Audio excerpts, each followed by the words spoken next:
I am Ian Rinion, an independent alternative media practitioner, among other things. Welcome to another Brood Banter before the Ber Months, kasi I'm recording this on the 31st rather, of August 2023. So tara, kape tayo. Kung may nakikita kayong tubig dyan, it's because it's condensation.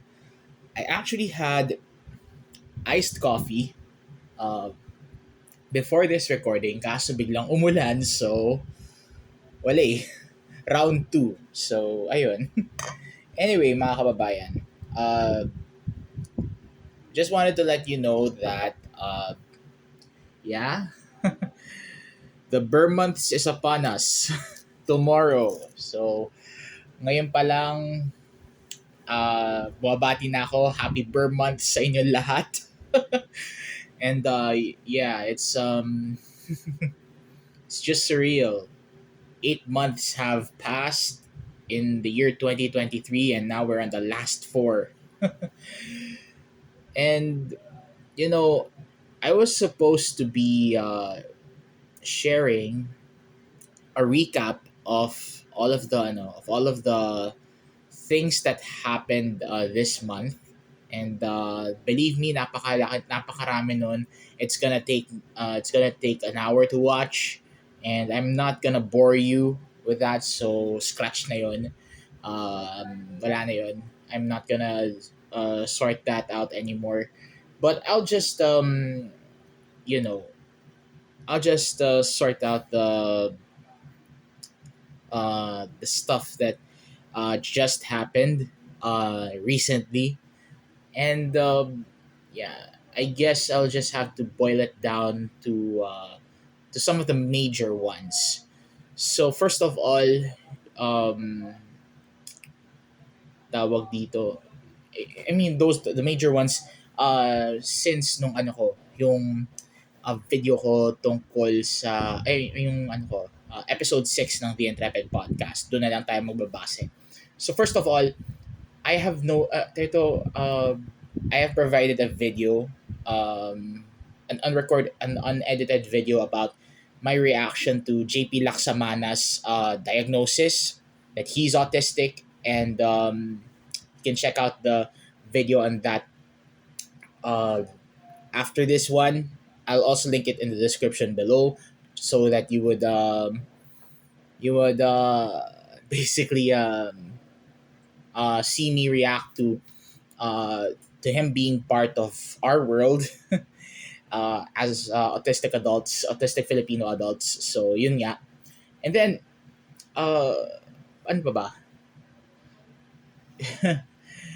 I think wala other than that, yung pinaka pasensya na mga kababayan. Alam niyo naman, this hood has a lot of motorcycles.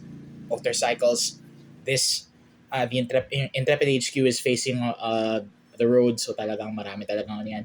But anyway, I was thinking of doing an brood banter originally to tackle specifically this guy who was cocking his pistol in front of a cyclist. So it's done and dusted kahit paano na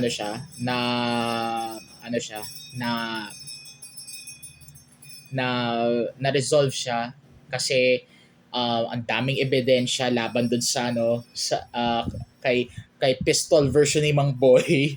And a lot of fellow cyclists to be exact, have come up in arms, and one of them happened to be a lawyer and uh, has offered to represent the cyclist, even though he has declined to do so because of matters that might lead him to further trouble. And I absolutely understand why. Pero yun nga, a lot has been done even without that cyclist's cooperation or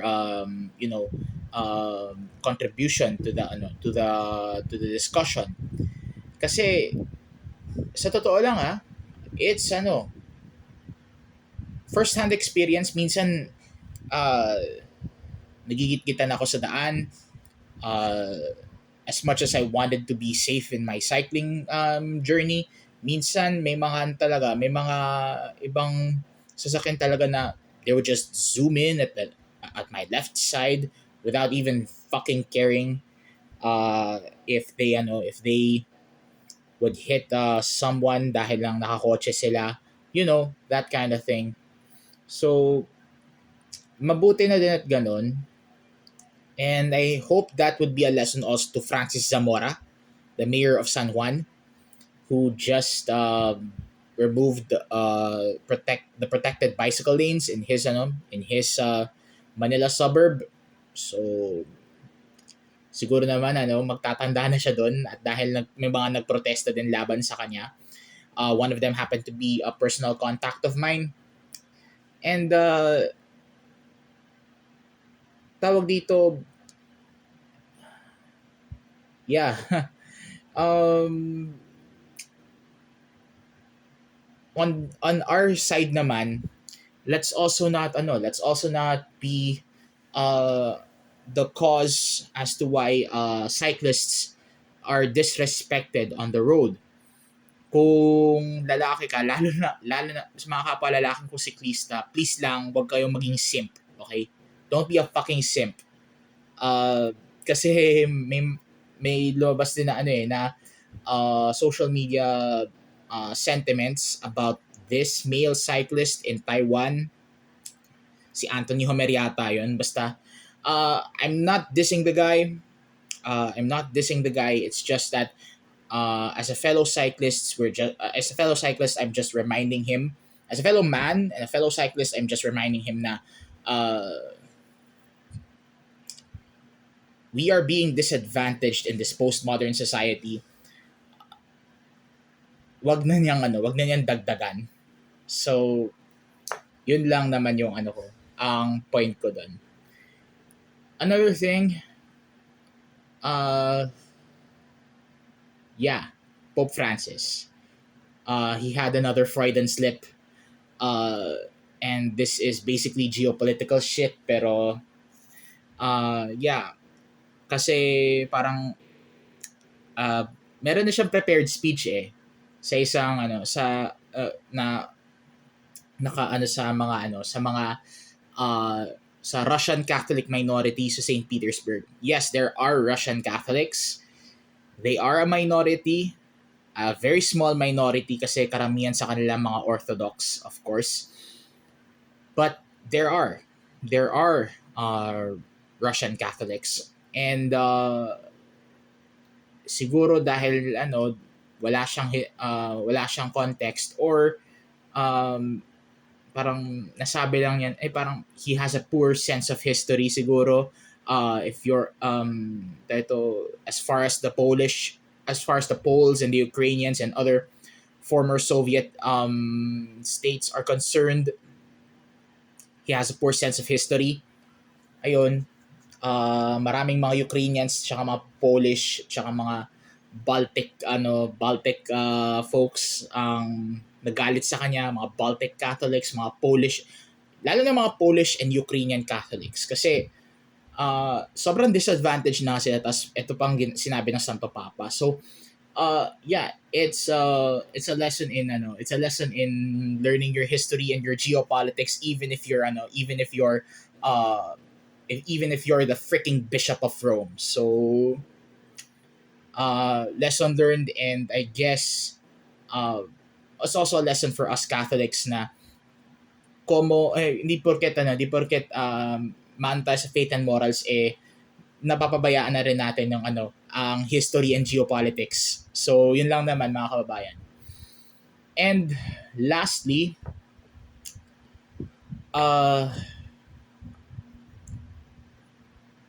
one of the four pillars of Filipino breakfast radio has died. Si Mike Enriquez. Kasi apat yan or at least in my personal opinion, apat silang alas ng Filipino breakfast radio. When I say breakfast radio, yung mga morning show and all that sa radyo. Kabayan Holiday Castro, Manong Ted Filon, Mayor Deo Macalma, and Mike Enriquez, aka Mr. Investigador. Some insiders call him Sir Buma or Sir Mike. And as you all know, his trademark his trademark is saying excuse me po kapag umuubo siya. And the a lot of Filipinos who have grown up listening to him would absolutely miss him as an independent alternative media practitioner, and prior to that a media scholar. Talagang it hits me hard. It just fucking hits me hard kasi bukod sa kinalakihan ko na si Sir Mike, napunta pa ako sa gantong klaseng profession or sa gantong klaseng industry. Kaya talagang alam mo yun, it's very at the very least surreal, but for his colleagues it's devastating. So uh and to boot I and to boot, Mike Enriquez doesn't have any children with his wife. I don't know why, pero yeah.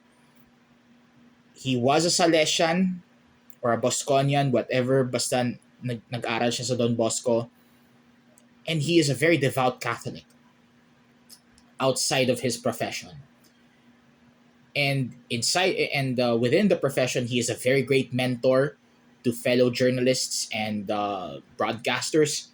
And yun nga, as I said, he's a legend.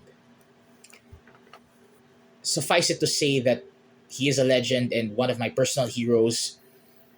Apat sila, nawala na ang isa. So, I raise a toast to Sir Mike. Umuwi na siya, mga kababayan. At tinantanan na tayong lahat. May he rest in peace. Cheers.